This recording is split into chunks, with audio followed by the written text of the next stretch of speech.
நாகப்பட்டினம், திருச்சி, திருவள்ளூர் உள்ளிட்ட மாவட்டங்களில் இரவில் பலத்த மழை பெய்தது. திருவள்ளூர் மாவட்டத்தில் கனகமாசத்திரம், ஆற்காடு குப்பம், திருவாலங்காடு, பள்ளிப்பட்டு சுற்றுவட்டாரத்தில் கனமழை பெய்தது.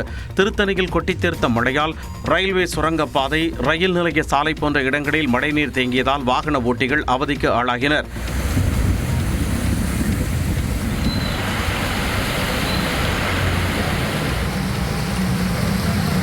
அரியலூர் மாவட்டத்தில் ஜெயங்கொண்டம், செந்துறை, ஆண்டிமடம், திருமானூர் உள்ளிட்ட இடங்களில் பெய்த கனமழையால் தாழ்வான இடங்களில் தண்ணீர் சூழ்ந்தது. பெரம்பலூர் மாவட்டத்தில் குன்னம், மேலமாத்தூர், அந்தூர், பெரிய வன்மணி, பெரியம்மாபாளையம் உள்ளிட்ட பகுதிகளில் பலத்த மழை பெய்தது.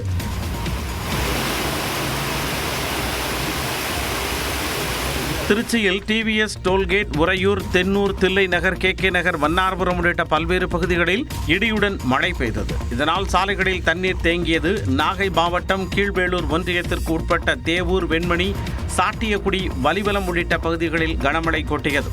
திருவண்ணாமலை சுற்றுவட்டாரத்தில் 2 மணி நேரத்திற்கு மேலாக மழை வெளுத்து வாங்கியது. அவலூர்பேட்டை சாலை, மத்திய பேருந்து நிலையம் உள்ளிட்ட இடங்களில் 1 அடிக்கு மேல் மழைநீர் தேங்கியது.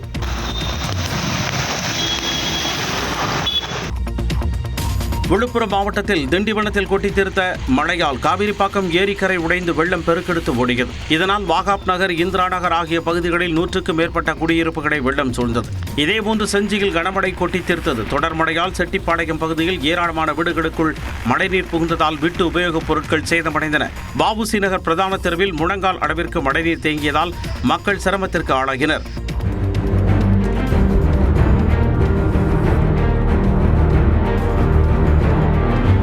தருமபுரி மாவட்டத்தில் அரூர், பாப்பிரெட்டிப்பட்டி, மொரப்பூர், கடத்தூர் சுற்றுவட்டாரத்தில் கனமழை பெய்தது. ஆட்சியர் அலுவலகம் அருகில் உள்ள இலக்கியம்பட்டியில் கழிவுநீர் கால்வாய் அடைப்பால் வீடுகளுக்குள் மழைநீர் புகுந்தது.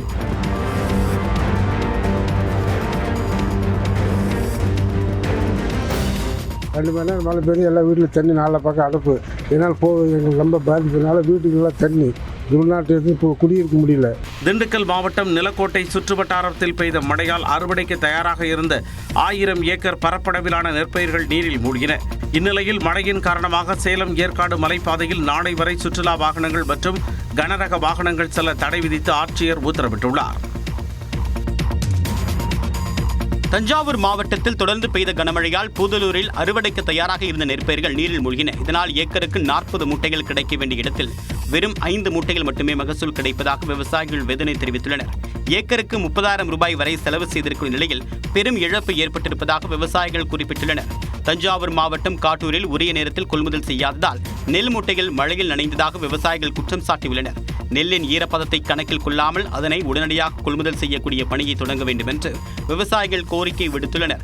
30,000 ஏக்கர் பக்கம்னாச்சும் சாகுபடி பண்ணியிருப்பாங்க இந்த குருவையை. ஏன்னா இந்த கரெக்டான டயத்தில் மழை பெய்ந்தது, ப்ளஸ் காவிரி ஆற்றுல தண்ணி தரதுனால எல்லாருக்கும் நல்ல விளைச்சல்.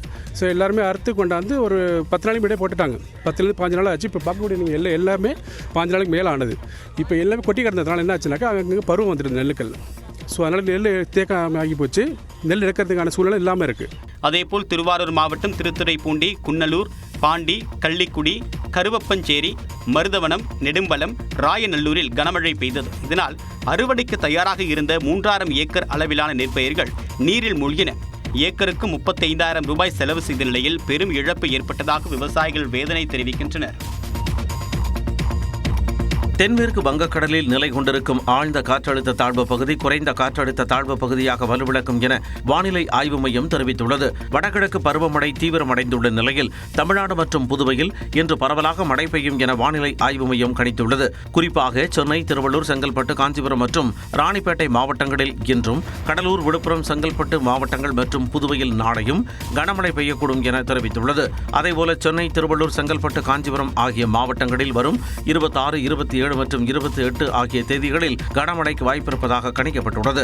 அரபிக்கடலின் வடகிழக்கு மற்றும் மத்திய கிழக்கு பகுதிகளில் நாளை மறுநாள் வரை மணிக்கு 65 கிலோமீட்டர் வேகத்தில் சூறைக்காற்று வீசக்கூடும் என்பதால் மீனவர்களுக்கு எச்சரிக்கை விடுக்கப்பட்டுள்ளது. இதனிடையே வங்கக்கடலில் நிலை கொண்டிருக்கும் ஆழ்ந்த காற்றழுத்த தாழ்வு பகுதி காற்றழுத்த தாழ்வு மண்டலமாக வலுப்பெறாது எனவும் குறைந்த காற்றழுத்த தாழ்வு பகுதியாக வலுவிழக்கும் என்றும் தெரிவிக்கப்பட்டுள்ளது. 4662 காலி பணியிடங்கள் கொண்ட TNPSC குரூப் 4 தேர்வுக்கான முடிவுகளை தேர்வாணையம் வெளியிட்டுள்ளது. கடந்த ஜூலை 12ஆம் தேதி தமிழ்நாடு முழுவதுமாக இளநிலை உதவியாளர், தட்டச்சு, கிராம நிர்வாக அலுவலர் உட்பட 36 பதவிகளுக்கான குரூப் 4 நிலையிலான தேர்வை TNPSC நடத்தியது. அறிவிப்பு வெளியாகும் போது 3935 காலி பணியிடங்கள் அறிவிக்கப்பட்ட நிலையில் அதன் பிறகு கூடுதலாக 727 பணியிடங்கள் சேர்க்கப்பட்டன. இதன் மூலமாக காலி பணியிடங்களின் எண்ணிக்கை 4662 அதிகரித்தது. இந்நிலையில் சுமார் 11,46,000 பேர் எழுதிய குரூப் 4 தேர்வு முடிவை தேர்வாணையம் வெளியிட்டுள்ளது. டிஎன்பிஎஸ்சியின் அதிகாரப்பூர்வ இணையதளம் வாயிலாக பதிவெண் மற்றும் பிறந்த தேதியை பதிவிட்டு மதிப்பெண் மற்றும் தரவரிசையை அறிந்து கொள்ளலாம் என்று தெரிவிக்கப்பட்டுள்ளது. இந்நிலையில் தரவரிசை மற்றும் நியமன ஒதுக்கீட்டு விதிகளின் அடிப்படையில் தேர்வாணையத்தால் நிர்ணயிக்கப்படக்கூடிய விகிதத்தில் சான்றிதழ் சரிபார்க்கக்கூடிய நிலைக்கு தேர்வர்கள் தெரிவு செய்யப்படுவார்கள் என்று டிஎன்பிஎஸ்சி குறிப்பிட்டுள்ளது. சான்றிதழ் சரிபார்ப்புக்கு தெரிவு செய்யப்பட்டவர்களின் பட்டியல் விரைவில் தேர்வாணைய இணையதளத்தில் வெளியிடப்படும் என்றும் அறிவிக்கப்பட்டுள்ளது. அத்தகைய தேர்வர்களுக்கு குறுஞ்செய்தி மற்றும் மின்னஞ்சல் வழியாக மட்டுமே விவரங்கள் தெரிவிக்கப்படும் என்று டிஎன்பிஎஸ்சி கூறியுள்ளது. குரூப் 4 தேர்வு நடைபெற்று 3 மாதங்களில் தற்போது தேர்வு முடிவுகள் வெளியாகி இருப்பது குறிப்பிடத்தக்கது. வடகிழக்கு பருவமழை எதிர்கொள்ள மக்களோடு துணை நிற்க வேண்டும் என்று நிர்வாகிகளுக்கு திமுக இளைஞரணி செயலாளர் உதயநிதி ஸ்டாலின் அறிவுறுத்தியுள்ளார். வடகிழக்கு பருவமழை முன்னெச்சரிக்கை நடவடிக்கைகள் மற்றும் நிவாரணப் பணிகள் தொடர்பாக சென்னை அண்ணா அறிவாலயத்தில் துணை முதலமைச்சரும் திமுக இளைஞரணி செயலாளருமான உதயநிதி தலைமையில் ஆலோசனைக் கூட்டம் நடைபெற்றது. இதில் சென்னை தாம்பரம் ஆவடி மாநகராட்சியில் மற்றும் பூந்தமல்லி நகராட்சிக்குட்பட்ட திமுக மாவட்ட செயலாளர்கள், நாடாளுமன்ற மற்றும் சட்டமன்ற உறுப்பினர்கள் கலந்து கொண்டனர். கூட்டத்தில் பேசிய உதயநிதி ஸ்டாலின் இந்த மழையில் மக்களோடு திமுக உறுதுணையாக நிற்க வேண்டும் என்று அறிவுறுத்தினார். இன்னைக்கு பல இடங்களுக்கு போகும்போது தண்ணி சில இடங்களில் தேங்கி நிற்குது. தொடர் மழையால் ஒரு மணி நேரம் வெயில் அடித்தா மழை விட்டுச்சுன்னா அங்கங்கே வடிச்சிருது. சில இடங்கள் நிற்கும் போது அவங்க வந்து என்னை கூப்பிட்றாங்க, வந்து பாருங்கள் அப்படின்னு. அப்போ ஒன்றும் கோவத்தோடலாம் அவங்க கூப்பிடல, சிரிச்ச முகத்தை தான் கூப்பிட்றாங்க, வந்து பாருங்கள், நீங்கள் வந்து பார்த்தீங்கன்னா சரியாயிடும். இந்த மழையில் மக்களோடு நாம் நின்னோம் அப்படிங்கிறத நம்ம இந்த மழையில் நம்ம நிரூபித்து காட்ட வேண்டும். பிரச்சனையை அரசின் கவனத்திற்கு கொண்டு சென்றால் அது தீர்க்கப்படும் என்று மக்கள் நம்பிக்கை வைத்திருப்பதாகவும் உதயநிதி கூறினார். டெல்டா மாவட்டங்களில் கனமழையால் பாதிக்கப்பட்ட பயிர்களையும் நெல் கொள்முதல் நிலையங்களையும் எதிர்க்கட்சித் தலைவர் எடப்பாடி பழனிசாமி நேரில் ஆய்வு செய்தார். தமிழ்நாட்டில் வடகிழக்கு பருவமழை தொடங்கிய நிலையில் டெல்டா மாவட்டங்களில் தொடர்ந்து கனமழை பெய்து வருகிறது. இதனால் தஞ்சாவூர், திருவாரூர், நாகை உள்ளிட்ட மாவட்டங்களில் விளைநிலங்கள் மழைநீரில் மூழ்கியதால் நெற்பயிர்கள் சாய்ந்து முளைக்க தொடங்கின. இந்நிலையில் திருவாரூர் மாவட்டம் மன்னார்குடி அருகே வடுவூர் அடிச்சேரி கிராமத்தில் உள்ள நெல் கொள்முதல் நிலையத்தில் 10,000 மூட்டைகள் தேக்கமடைந்துள்ளன. இதனை எதிர்க்கட்சித் தலைவர் எடப்பாடி பழனிசாமி நேரில் ஆய்வு செய்தார். தஞ்சாவூர் மாவட்டம் காட்டூரில் உள்ள நெல் கொள்முதல் நிலையத்திலும் எடப்பாடி பழனிசாமி ஆய்வு மேற்கொண்டார். அப்போது மழையால் பாதிக்கப்பட்ட விளைநிலங்களை பார்வையிட்ட இபிஎஸ் விவசாயிகளின் குறைகளை கேட்டறிந்தார். பல மூட்டைகள் எல்லாம் நீங்கள் ஊடகங்கள்லாம் வந்தீங்க பார்த்தீங்க, அதுவும் இன்னைக்கு மழையில் நனைஞ்சு முளைச்சிருக்குது. இது இந்த நஷ்டம்லாம் யார் ஏற்றுக்கிறது? அரசாங்கம் தானே ஏற்றுக்கணும். அப்ப நிர்வாகம் சரியில்லைன்னு அர்த்தம். கொள்முதல் செஞ்ச நெல்லை கூட முழுமையாக பாதுகாக்க முடியாத அரசாங்கம் தான் இந்த அரசாங்கம். குவிக்கப்பட்டிருக்கின்ற அந்த நெல் மூட்டைகளை உடனடியாக இந்த அரசு போர்க்கால அடிப்படையில் கொள்முதல் செய்ய வேண்டும். அதேபோன்று நாகப்பட்டினம் மாவட்டம் வெண்மணி அரசு நேரடி நெல் கொள்முதல் நிலையத்தையும் எடப்பாடி பழனிசாமி ஆய்வு செய்தார். நெல் கொள்முதல் விவகாரத்தில் இபிஎஸ் பொய் சொல்வதாகவும், அதிமுக ஆட்சியை விட தற்போது கூடுதலாக நெல் கொள்முதல் செய்யப்படுவதாகவும் வேளாண் நலத்துறை அமைச்சர் எம்.ஆர்.கே. பன்னீர்செல்வம் தெரிவித்துள்ளார். அவர் முதலமைச்சராக இருந்த காலத்தில் ஒரு டிபிசிக்கு ஒரு நாளைக்கு 600 மூட்டை, அதிகபட்சம் 700 மூட்டை நெல் கொள்முதல் செய்ய வேண்டும் என்று அவர்கள் நிர்ணயம் செய்திருந்தார்கள். இப்போ நாங்கள் இப்போ எங்கள் முதலமைச்சர் அவர்கள் 1000 மூட்டை ஒரு நாளைக்கு ஒரு டிபிசியில் ஒரு மிஷின் 1000 மூட்டை பிடிக்கலாம் என்று இங்கே உத்தரவிட்டு இப்போ 1000 மூட்டை பிடித்துக் கொண்டிருக்கின்றோம். இதனிடையே தஞ்சாவூர் அருகே பிள்ளையார்பட்டியில் செய்தியாளர்களை சந்தித்த உணவுப் பொருள் வழங்கல் துறை அமைச்சர் சக்கரபாணி டெல்டா மாவட்டங்களில் நெல் தேக்கமடைந்ததற்கு மத்திய அரசே காரணம் என்று குற்றம் சாட்டியுள்ளார். செறிவூட்டப்பட்ட அரிசி அதற்கு ஒன்றிய அரசு அனுமதி தரணும், ஒரு ஸ்பெசிமென் கொடுத்துருந்தாங்க. அதை மாற்றி இனிமேல் இது மாதிரி செய்யுங்கன்னு சொல்லி அது கடிதம் 29/7/2025 தான் நமக்கு தமிழ்நாட்டுக்கு கடிதம் வரும். அதுக்கு பின்னாடி நம்ம டெண்டர் விட்டு 34,000 மெட்ரிக் டன்னுக்கு, ஏன்னா 100 கிலோன்னா 1 கிலோ கலக்கணும் அந்த செறிவூட்டப்பட்ட அரிசி, அது கலக்க வேண்டிய சூழ்நிலை இருக்கின்றதுனால வாங்கிய நிலையில் இன்றைக்கி அரைக்க முடியாத சூழ்நிலை. செறிவூட்டப்பட்ட அரிசியை கலக்க மத்திய அரசு அனுமதிக்காததால் நெல் மூட்டைகள் தேக்கமடைந்திருப்பதாக அமைச்சர் சக்கரபாணி தெரிவித்துள்ளார். செம்பரம்பாக்கம் ஏரியிலிருந்து தண்ணீர் திறந்துவிட்டது குறித்து தனக்கு தெரிவிக்காதது ஏன் என்று பொதுப்பணித்துறை அதிகாரிகளை ஸ்ரீபெரும்புதூர் தொகுதி எம்எல்ஏவும் தமிழக காங்கிரஸ் கமிட்டியின் தலைவருமான செல்வ பெருந்தகை கடிந்து கொண்டார். எம்எல்ஏ எனக்கும் தெரியல, எம்பிக்கே தெரியல, நீங்களே தர போடுறீங்கன்னு வந்து சொல்றது. இந்த துறை அரசு துறை தானே, நீர்வளத்துறை அரசு துறை. மக்கள் பிரதிநிதியிடம் ஒரு வார்த்தை சொன்னால மரபுன்னா காலகாலமா எப்பவுமே நானும் ஒரு 3 வருஷம் திறந்து விட்டுருக்கேன். போன வருஷமா சொல்லாம திறந்துட்டீங்க. தப்பு கிடையாது, நீங்க தரங்க. நீங்களே ஆட்சியாளர்களா, நீங்களே மக்கள் பிரதிநிதியா மாறுங்க. அது வந்து மக்கள் நல்ல சரி. இப்ப நான் தானே இப்போ ஊரா போறேன். திறந்துட்டாங்க, 500 அடி திறந்துருக்காங்க. கொஞ்சம் கவனமாக இப்ப எல்லா ஊருக்கும் போறேன். தொடர் மழை காரணமாக செம்பரம்பாக்கம் ஏரிக்கு தண்ணீர் வரத்து அதிகரித்ததால் அங்கிருந்து முதலில் வினாடிக்கு 100 கனஅடியும் பிறகு 500 கனஅடி நீரும் திறந்து விடப்பட்டது. இதனைத் தொடர்ந்து ஏரி பகுதிக்கு சென்று செல்வ பெருந்தகை பார்வையிட்டார். பிறகு அங்கிருந்த அதிகாரிகளிடம் இது குறித்து மக்கள் பிரதிநிதிகளுக்கு தகவல் தெரிவிப்பதில் என்ன பிரச்சனை இருக்கிறது என்று கேள்வி எழுப்பினார். எங்களை கூப்பிட்டு இப்ப நான் போறேன், 10 கிராமத்துக்கு போறேன். நான் தானே போயிட்டு எல்லா கிராமத்துக்கும் எச்சரிக்கை சொல்ல போறோம், சாப்பாடு அரேஞ்ச் பண்ண போறோம். நீங்களும் பண்ண போறீங்க, திறந்து விட்டு கம்முன்னு உட்காந்துக்கிறீங்க. மாட்ட சொன்னா என்ன பண்ணிவிட? யார் கட்டுப்பாட்டில் இந்த துறை இருக்கிறது என்றே தெரியவில்லை என்றும் செல்வ பெருந்தகை அதிருப்தியை வெளிப்படுத்தினார். அதிமுக ஆட்சி காலகட்டத்தில் நெடுஞ்சாலைத்துறை ஒப்பந்த முறைகேடு தொடர்பாக அதிமுக முன்னாள் அமைச்சர் SP வேலுமணியுடன் தொடர்புள்ளதாக கூறப்பட்ட நிறுவனம் மீது லஞ்ச ஒழிப்புத்துறை வழக்கு பதிவு செய்துள்ளது. தஞ்சாவூர் மற்றும் சிவகங்கை கோட்டங்களில் நடைபெற்ற சாலை மேம்பாடு மற்றும் பராமரிப்பு திட்டங்கள் குறித்தும், கோயமுத்தூர் கோட்டத்தில் ஆத்துப்பாலம் மற்றும் உக்கடம் மேம்பால கட்டுமான திட்டங்கள் குறித்து லஞ்ச ஒழிப்புத்துறை ஏற்கனவே விசாரணை நடத்தி வருகிறது. இந்நிலையில் அதிமுக ஆட்சி காலத்தில் சுமார் 2000 கோடி ரூபாய் மதிப்பிலான சாலை ஒப்பந்த பணிகள் பெறப்பட்டதில் விதிகளை மீறியதால் அரசுக்கு 20 கோடி ரூபாய் அளவில் இழப்பு ஏற்பட்டதாக லஞ்ச ஒழிப்புத்துறை கண்டறிந்துள்ளது. அதன்படி டெண்டர் பெற்ற KCP engineers, RR infra, JSV infra, SPK & Co போன்ற நிறுவனங்கள் மீது லஞ்ச ஒழிப்புத்துறை வழக்கு பதிவு செய்துள்ளது. மேலும் தகுதியில்லாத JSV நிறுவனத்திற்கு சான்றிதழ் அளித்ததாக தஞ்சாவூரில் மாநகராட்சி செயற்பொறியாளராக இருந்த ஜெகதீசன் மீது வழக்கு பதிவு செய்யப்பட்டுள்ளது. ஏற்கனவே SP வேலுமணி அமைச்சராக இருந்தபோது KCP இன்ஜினியர்ஸ் நிறுவனம் ஆதாயம் அடைந்ததாக ஏற்கனவே லஞ்ச ஒழிப்புத்துறை வழக்கு பதிவு செய்து விசாரணை மேற்கொண்டு வருகிறது. இந்நிலையில் நெடுஞ்சாலைத்துறை அதிகாரிகளின் ஊழல் தொடர்பான ஆதாரங்கள் கிடைக்கப்பெற்றிருப்பதாகவும் அதன் அடிப்படையில் அடுத்த கட்ட நடவடிக்கைகள் எடுக்க லஞ்ச ஒழிப்புத்துறை திட்டமிட்டிருப்பதாகவும் கூறப்படுகிறது.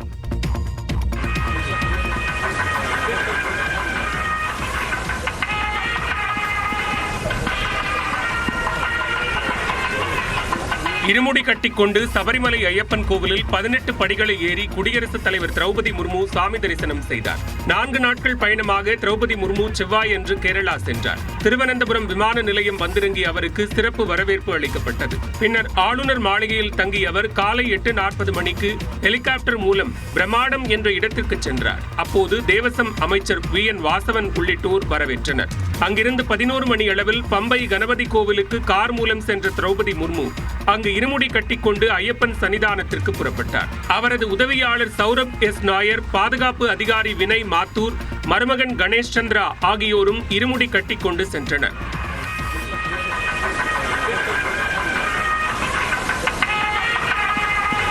அதனைத் தொடர்ந்து 18 படியேறி சபரிமலை ஐயப்பனை தரிசனம் செய்தார். இவரது வருகைக்காக கோயிலை சுற்றி பலத்த பாதுகாப்பு போடப்பட்டது.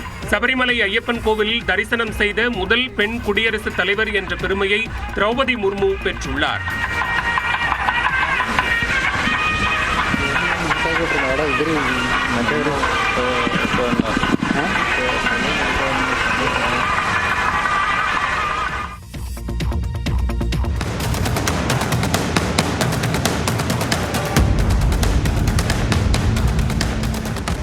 குடியரசுத் தலைவர் திரௌபதி முர்மு சென்ற ஹெலிகாப்டரின் சக்கரம் எதிர்பாராத விதமாக தற்காலிகமாக அமைக்கப்பட்ட இறங்குதளத்தில் புதைந்ததால் பரபரப்பு நிலவியது.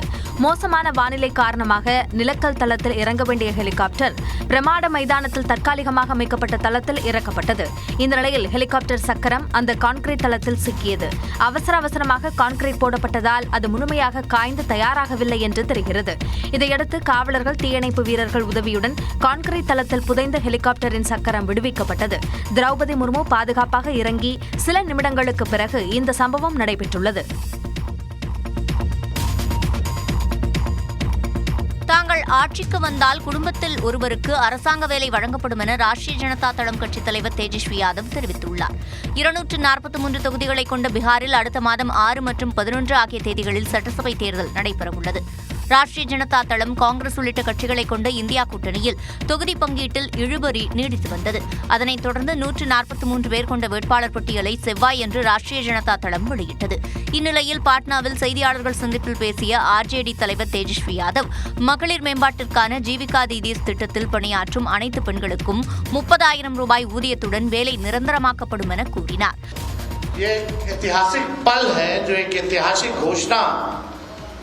हम करने जा रहे हैं, ये हमारा प्रण है और जो कह रहे हैं वो जरूर ये होगा.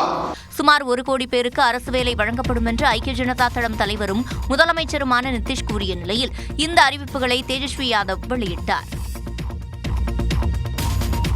இளநிலை பொறியாளர் உள்ளிட்ட 2500 பணியிடங்களுக்கான அறிவிப்பை ரயில்வே தேர்வு வாரியம் வெளியிட்டுள்ளது. 2312 இளநிலை பொறியாளர்கள், 63 கெமிக்கல் கண்காணிப்பாளர்கள், 195 கிட்டங்கி கண்காணிப்பாளர் பணிகளுக்கு அக்டோபர் 31ஆம் தேதி முதல் நவம்பர் 30ஆம் தேதி வரை ஆன்லைன் மூலம் விண்ணப்பிக்கலாம் என RRB தெரிவித்துள்ளது. 18 வயது முதல் 33 வயது வரை உள்ளவர்கள் இந்த பதவிகளுக்கு விண்ணப்பிக்கலாம் என்றும், OBC பிரிவினருக்கு 3 ஆண்டுகளும், SC/ST பிரிவினருக்கு 5 ஆண்டுகளும் அதிகபட்ச வயது வரம்பு சலுகை அளிக்கப்படும் எனவும் தெரிவிக்கப்பட்டுள்ளது. இளநிலை பொறியியல் மற்றும் கிட்டங்கி கண்காணிப்பாளர் பணிகளுக்கு டிப்ளமோ மற்றும் இளநிலை பொறியியல் படித்தவர்களும், கெமிக்கல் சூப்பர்வைசர்கள் பதவிகளுக்கு இளநிலையில் இயற்பியல் வேதியியல் பட்டங்கள் பெற்றவர்களும் விண்ணப்பிக்கலாம் என தெரிவிக்கப்பட்டுள்ளது. 2 கட்டங்களாக நடைபெறும் எழுத்துத் தேர்வுகளை தொடர்ந்து ஆவணங்கள் சரிபார்க்கப்பட்டு பணி வழங்கப்படும் என RRB தெரிவித்துள்ளது. ஆதாரை மையமாக கொண்டு தேர்வர்களின் ஆவணங்கள் சரிபார்க்கப்படுவதால் தேர்வர்கள் தங்களது ஆதார் விவரங்களை சரியான முறையில் மேம்படுத்திக் கொள்ள வேண்டும் என RRB கேட்டுக் கொண்டுள்ளது.